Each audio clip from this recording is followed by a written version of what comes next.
Next problem.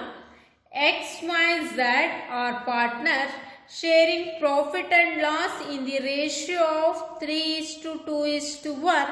Their balance sheet as on 31st March 2018 was as follows. They are given balance sheet of XYZ ಮತ್ತೆ ratio ಕೊಟ್ಟಿದ್ದಾರೆ 3:2:1. Balance sheet as on 31st March 2018. Capital ಕೊಟ್ಟಿದ್ದಾರೆ, ನಾವು partners capital account ಅಲ್ಲಿ consider ಮಾಡ್ತೀವಿ. Loan ಕೊಟ್ಟಿದ್ದಾರೆ, cash at bank account ಅಲ್ಲಿ consider ಮಾಡ್ತೀವಿ. Creditors ನಾವು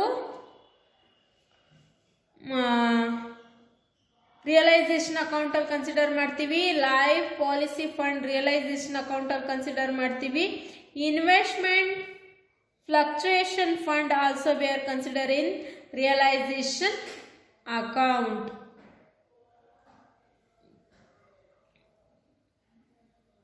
missus Y's loan, so we are consider in realise account. ಅದೇ ವೈಸ್ ಲೋನ್ ಆಗಿದ್ರೆ ನಾವು ಕ್ಯಾಶ್ ಆರ್ ಬ್ಯಾಂಕ್ ಅಕೌಂಟ್ ಅಲ್ಲಿ ಕನ್ಸಿಡರೇಷನ್ ಮಾಡ್ಕೊತಾ ಇದ್ವು. ಬಟ್ ಇಲ್ಲಿ ಮಿಸ್ಸಸ್ ಇಟ್ ಮೀನ್ಸ್ ವೈಫ್ದು ಲೋನ್ ಆಗಿರೋದ್ರಿಂದ ನಾವು ಕ್ರೆಡಿಟರ್ಸ್ ಆಗ್ತೀವಲ್ಲ, ಸೇಮ್ ಕ್ರೆಡಿಟ್ ಸೈಡು ಕನ್ಸಿಡರೇಷನ್ ಮಾಡ್ಕೊತೀವಿ. ಇದನ್ನ ಪಾರ್ಟ್ನರ್ಸ್ ಕ್ಯಾಪಿಟಲ್ ಅಕೌಂಟ್ ಅಲ್ಲಿ consideration. Machinery, investment, stock, joint life policy, debtors ಮತ್ತು ಇಷ್ಟನ್ನ ನಾವು ರಿಯಲೈಸೇಷನ್ ಅಕೌಂಟಲ್ಲಿ ಕನ್ಸಿಡರ್ ಮಾಡ್ತೀವಿ. ಪ್ರಾಫಿಟ್ ಆ್ಯಂಡ್ ಲಾಸ್ ನಾವು partners capital account credit side consideration ಮಾಡ್ತೀವಿ. ಕ್ಯಾಶ್ ಆರ್ ಬ್ಯಾಂಕ್ ಕಡೆ ಹಾಕ್ತೀವಿ. ನೋಡೋಣ ಇಲ್ಲಿ ಏನೆಲ್ಲ ಅಡ್ಜಸ್ಟ್ಮೆಂಟ್ ಕೊಟ್ಟಿದ್ದಾರೆ ಪ್ರಾಬ್ಲಮ್ ಅಲ್ಲಿ ಅಂತ ನೋಡೋಣ. The firm was dissolved above the date. Firm dissolved ಆಗಿದೆ above the date 31st March 2018. First one, joint life policy surrender for 12,000. Joint life ಪಾಲಿಸಿನ ಸರೆಂಡರ್ ಎಷ್ಟು ಮಾಡಿದರೆ 12,000ಗೆ ಸರೆಂಡರ್ ಮಾಡಿದ್ದಾರೆ.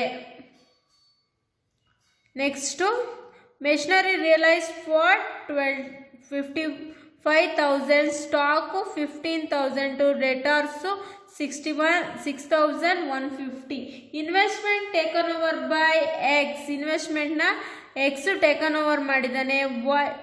Mister Y agrees to discharge wife loan.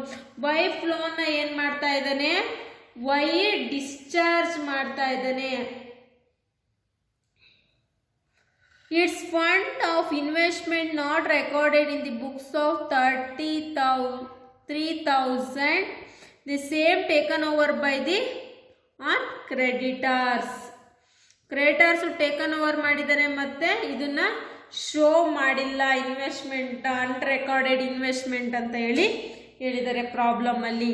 ಈ expenses of realised on 600. Realised expenses ಏನಿದೆ 600.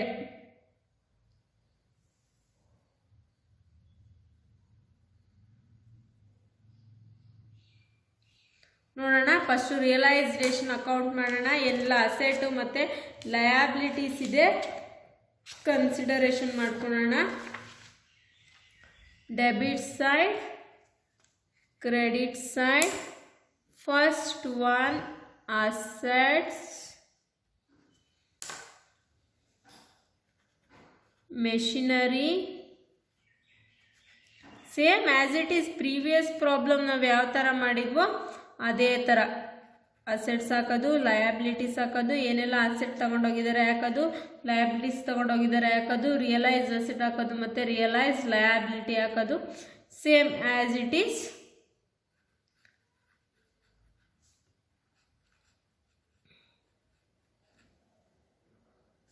Stock, joint life policy,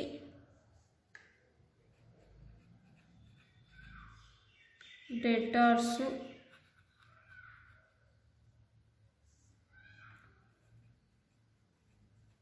okay. Next liabilities.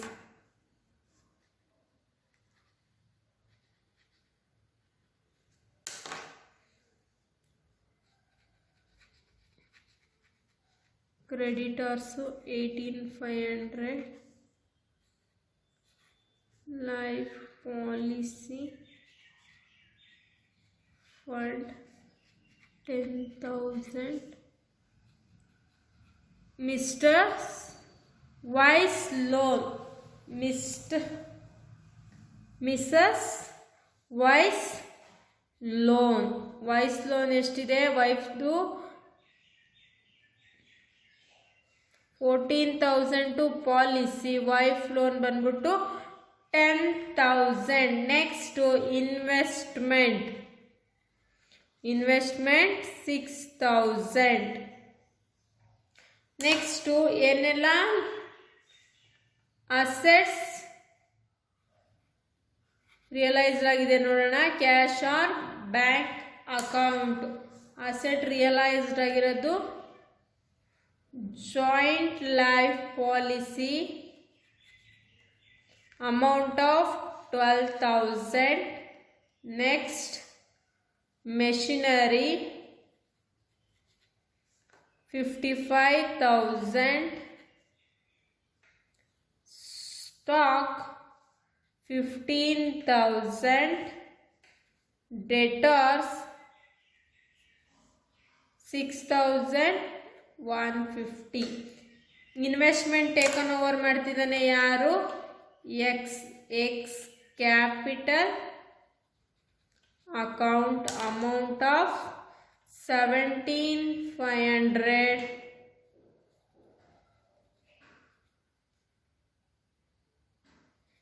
Investment. Next cash or bank account creditors ಎಷ್ಟಿದೆ? 18,000,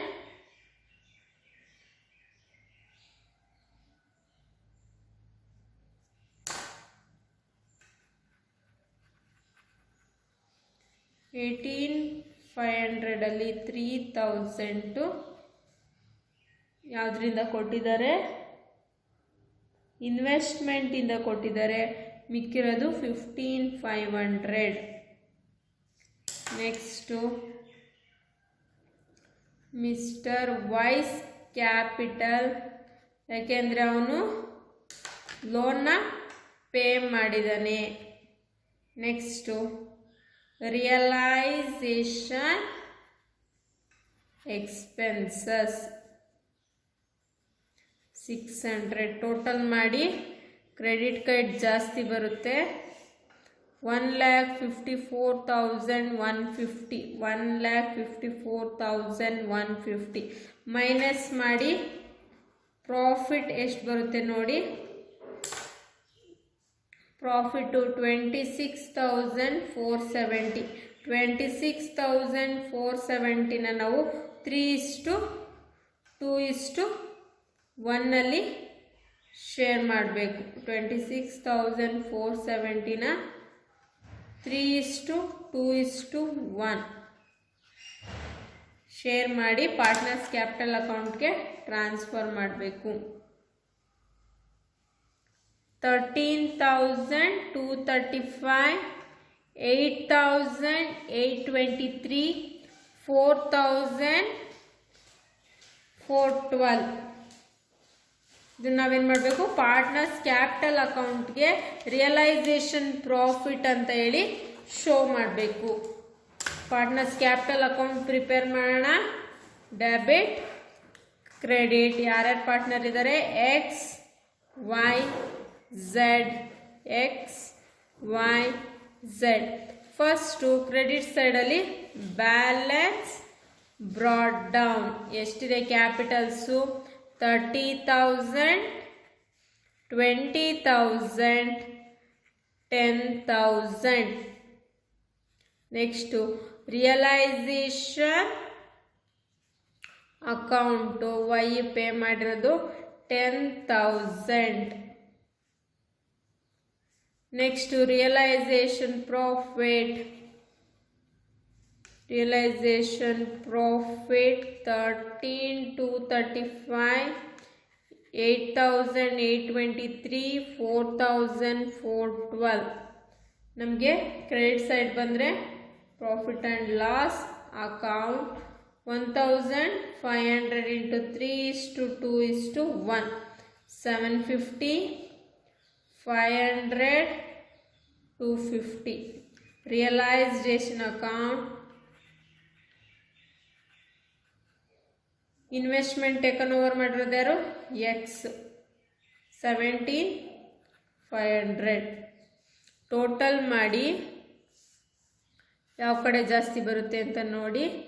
43,235, 38,823, 14,412, same as it is.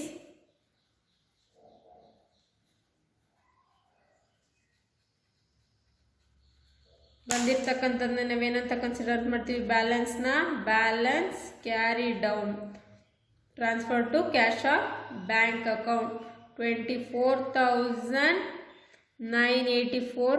ಈ ಅಮೌಂಟಿಂದ ಈ ಅಮೌಂಟ್ನ minus ಮಾಡಿ 38,323, 14,162. ನಾವೇನು ಮಾಡಬೇಕು? Cash of bank ಅಕೌಂಟ್ಗೆ ಟ್ರಾನ್ಸ್ಫರ್ ಮಾಡಬೇಕು. Same as it is. ಎಲ್ಲ ಇಷ್ಟವರೆಗೂ ನಾವೇನೇನು ಪ್ರಾಬ್ಲಮ್ಸ್ ಕ್ಯಾಲ್ಕುಲೇಟೆಡ್ ಮಾಡಿದ್ದೀವಿ ಅದೆಲ್ಲ ಒಂದೇ ಮೆಥಡಲ್ಲಿ, ಸ್ವಲ್ಪ ಅಡ್ಜಸ್ಟ್ಮೆಂಟ್ ಮಾತ್ರ ಚೇಂಜ್ ಇದೆ. So I am doing fast.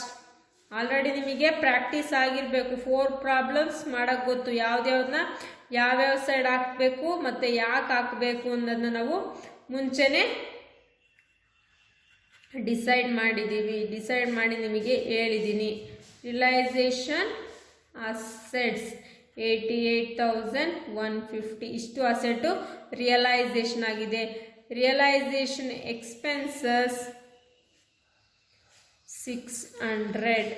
Partners capital account, 3 ಜನ ಪಾರ್ಟ್ನರ್ನ ಕ್ಯಾಪಿಟಲ್ನ ಟೋಟಲ್ ಮಾಡಿದ್ರೆ 77,470.